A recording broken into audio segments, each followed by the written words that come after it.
It's hard to overestimate the importance of artillery in modern warfare. Artillery has excellent firepower and can inflict massive damage on the enemy. It can be used to destroy military equipment and manpower, destroy defense structures, and disturb the enemy's logistical operations far behind the front line. Since the beginning of the full-scale war, the Western Allies have transferred a lot of modern and effective artillery to Ukraine. Check out some of them in the video.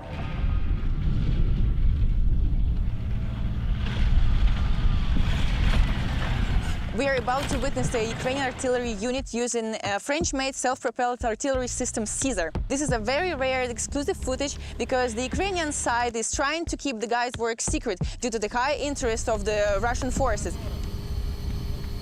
This sophisticated artillery system is quite easy to handle. The unit arrives at the position, enters coordinates, fires the gun, and changes positions before the Russians strike back.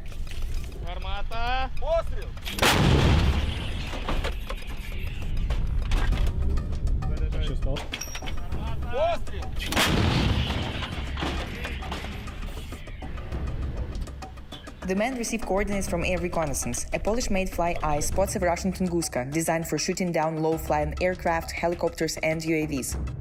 They track it and pass the coordinates to the men on the ground as soon as it stops moving. The French CZAR does the rest.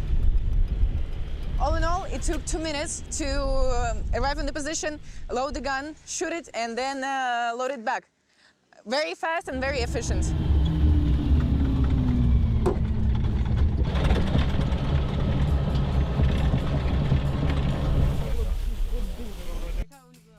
It's CZAR. Well, it's highly maneuverable and can shoot far, which is important. You can repair it easily too. We use it a lot, so it's good that we can repair and keep it up ourselves. To provide the artillery with new targets every day, the fly eye unit soars high over the enemy's territories. However, it's not an easy job, as Russians use their signal intercepting systems, known to be extremely hard to avoid.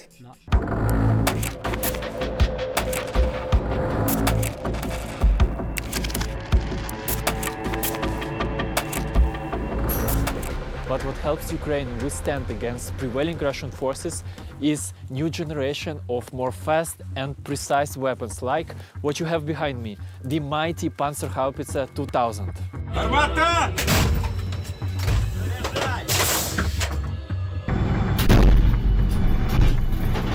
In the summer of 22, soldiers of the 43rd Brigade underwent 40 days of training in Germany. The intention was to help them switch from Soviet peonies to modern self-propelled howitzers, the Panzerhaubitze.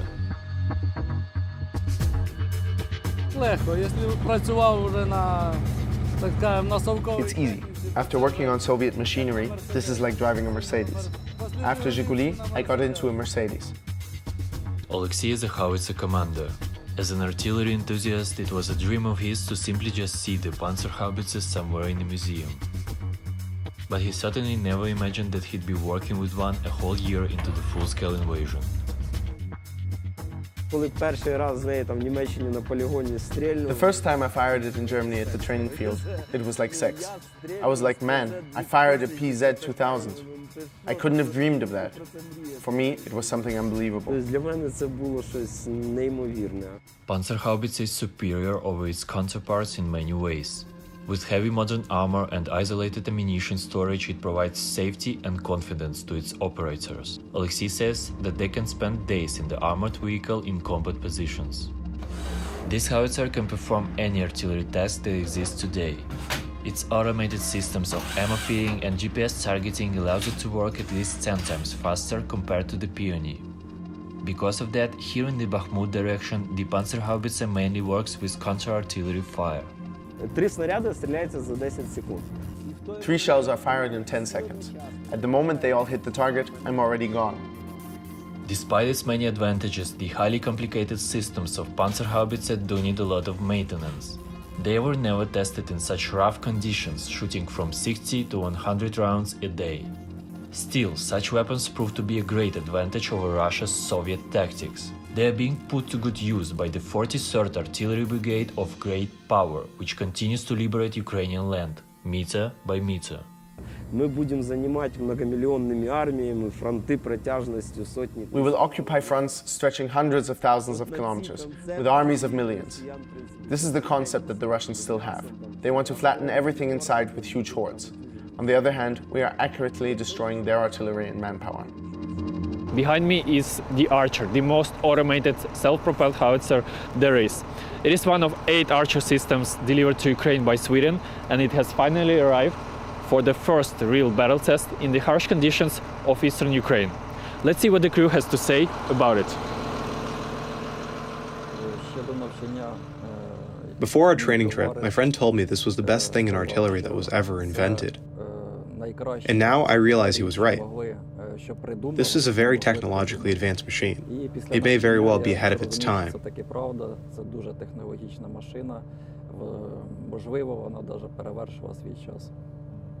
We can rely on Yuri's words. Just like his crewmates, Yuri has been an artilleryman since the start of the full-scale war, giving him 2 years of active combat experience. Most of this time Yuri spent fighting as a gunner of a D-20, a Soviet-taught howitzer produced since the 50s. It features zero automation. It's literally the hammer of the artillery world, and in that sense the Archer is a complete opposite.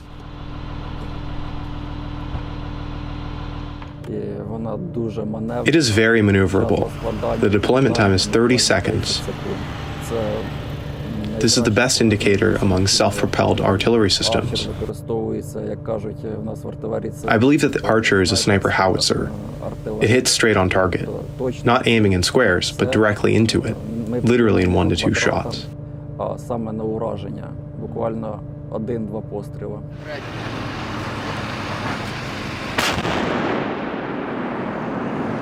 In a way, switching to the Archer for this crew was like learning a new language. One of the requirements for an Archer's gunner position is an office classic, moderate computer skills. But it's not just the crew who had to go through a 2-month express course. Out of around 100 soldiers, 70 were engineers who had to be prepared to maintain these complex systems.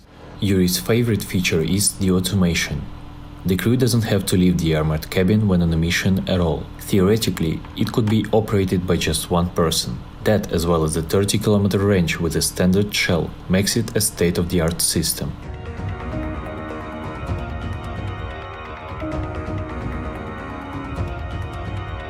Ukraine relies heavily on modern howitzers like M777s to suppress the enemy and provide cover for its own troops. So today we are working with the 45th Brigade. This is the artillery unit who are working with the M777s. They are covering the infantry units. We're advancing in the direction of Klishchiivka, the nearest village to the Bakhmut. 200 to 250.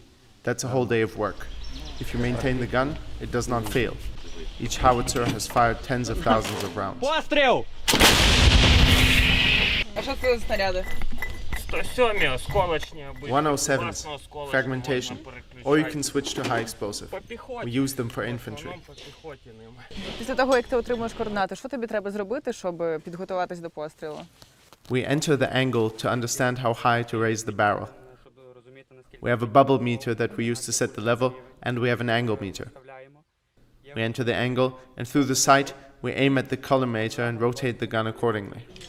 Despite its precision and great range, the M777 is quite a large towed howitzer, which makes it easy to spot by Russian drones. Russian airborne assault troops are stationed over there, and they are quite well trained.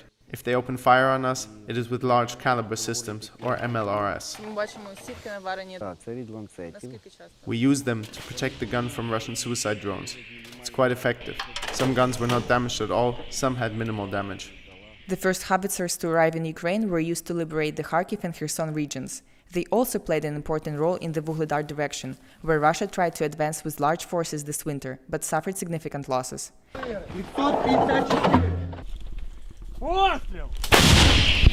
As we can see, it's vital for the crew to hide the gun directly after they fire it, because there are too many UAVs from the enemy side that will be searching for this exact gun within the seconds.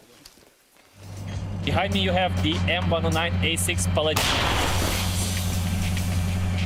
A6 Paladin howitzer, and the crew of this cannon now uses the cluster munition provided by the United States. So we went out to find out how it affects the battlefield.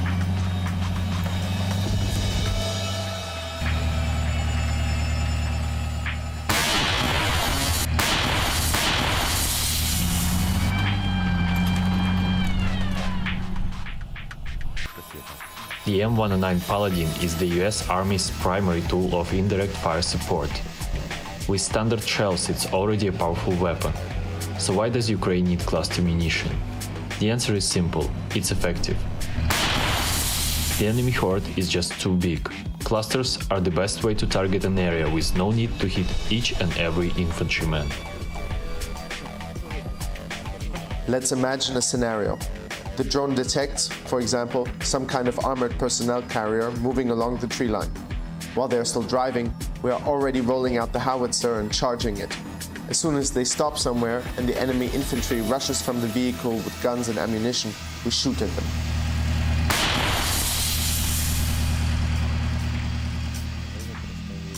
Our cluster munitions are used for their intended purpose. They are used in areas where it is confirmed that there are no civilians, that there is only either military equipment or military personnel. We report on all the shells used, which means each step is recorded.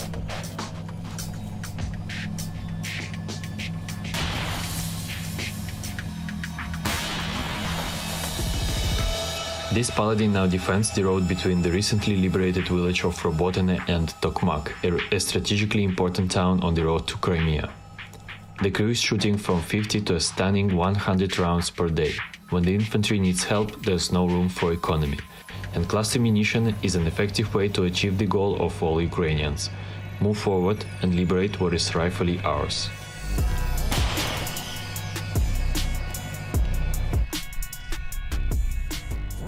So the beast behind my back is the world's most popular self-propelled howitzer, M109. This one is the Italian-made version, which Italy kindly presented to Ukraine. And the soldiers jokingly call it the grandmother of the Paladin. While the commander waits for coordinates, the crew prepares. They're winding the detonators to the shells and aiming the howitzer at the surroundings via the deep compass. This model doesn't have a built-in GPS system, so the precision of targeting depends solely on the deep compass operator's skills. This is our Soviet-made dip compass. My great-grandfathers used to work with it.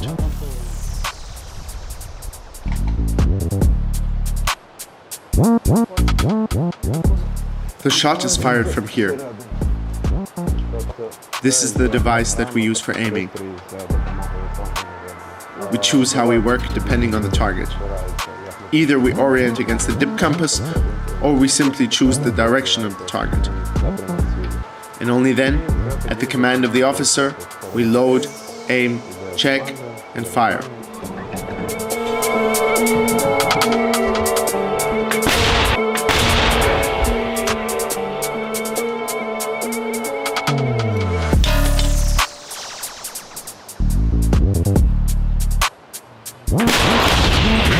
Immediately after the shot has been fired, the soldiers rush to mask the howitzer. They know within moments Russia will strike back. They also know that without the artillery fire, the infantry has no chance of breaking through Russian fortified defense lines. In these critical moments, there is no room for fear or fatigue. Just a second ago, there was another incoming hit. Probably we should be going now.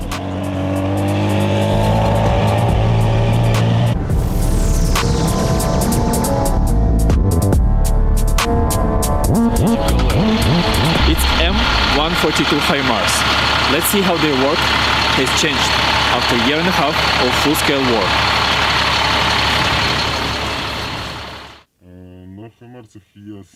I've been on HIMARS from the very beginning, since May 22. What has changed?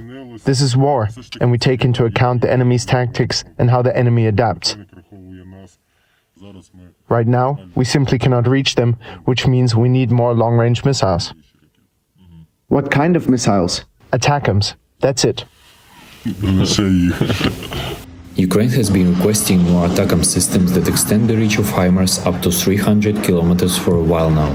A limited amount with 165 kilometers range provided by the US proved its worth, hitting a military airfield in temporarily occupied Berdyansk with the first shot. But the reason Russia has moved its logistical and command centers over 70 kilometers from the front line are GMLRS, which are currently deployed on these HIMARS. They made a great contribution to the Kharkiv and Kherson counteroffensives in 2022 and have remained the most effective weapons on the battlefield since. Just imagine what their target hit rate might be. We only count the missiles we have launched. As of now, we have fired more than 3,000. We know that there will always be a result because we work with precision. 3,000 missiles, and yet most of the time they are on the move and not shooting. The Ukrainian frontline is larger than these systems can cover, so their task is to be prepared to work anytime, anywhere. Now, what qualifies as a worthy target for HIMARS? As mentioned, it could range from an airfield to a dugout with a machine gun that poses a threat to the infantry. It's crucial to note that the target must be confirmed by at least two of the following, from the ground, sky or satellite reconnaissance. The enemy is always hunting for these systems, both on the front line and within Ukrainian-controlled territories. Generally, no pictures or videos of the systems are allowed. HIMARS units move in secrecy, and a separate unit is assigned to guard them. Indeed, despite being too few, these systems have already become an integral part of Ukrainian artillery. While serving as a tool of destruction, they are also a symbol of support. But most importantly, one GMLRS keeps the spirits of Ukrainian infantry high all week. The biggest gratitude comes from our brothers in arms. The army is vast, but everyone communicates and has friends and relatives in the military. The best thing is when you get a call that says, "Guys, you've done a great job. Thank you." High-precision ammunition is necessary for the effective operation of artillery units. This allows the armed forces of Ukraine to achieve conditional parity with the enemy's quantitatively large artillery. We hope that soon, ammunition, such as ATACMS with a range of up to 300 kilometers, will help our soldiers to drive out the enemy from the lands.